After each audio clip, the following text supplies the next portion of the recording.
ಸ್ನೇಹಿತರ ಜೊತೆ ಫುಟ್ಬಾಲ್ ಆಡ್ತಾ ಇದ್ದಾಗಲೇ ಹೃದಯಾಘಾತಕ್ಕೊಳಗಾಗಿ ಶಿಲ್ಲಾಂಗ್ ಲೋಕಸಭಾ ಸದಸ್ಯ ರಿಕಿ ಎಜೆಸಿಂಗ್ಸಾನ್ ಕೊನೆಯುಸಿರೆಳೆದಿದ್ದಾರೆ.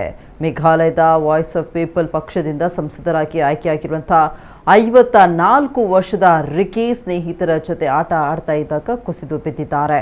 ತಕ್ಷಣವೇ ಅವರನ್ನು ಆಸ್ಪತ್ರೆಗೆ ದಾಖಲಿಸಲಾಯಿತು. ಆದರೆ ಚಿಕಿತ್ಸೆ ಫಲಕಾರಿಯಾಗದೆ ಮೃತಪಟ್ಟಿದ್ದಾರೆ ಅಂತ ತಿಳಿದು ಬಂದಿದೆ. ಸಿಂಘಾನ್ ಅವರ ನಿಧನದ ಸುದ್ದಿ ತಿಳಿತಾ ಇದ್ದಂತೆ ರಾಜಕೀಯ ನಾಯಕರು ಮತ್ತು ಸಹೋದ್ಯೋಗಿಗಳು ಸಂತಾಪ ಸೂಚಿಸಿದ್ದಾರೆ.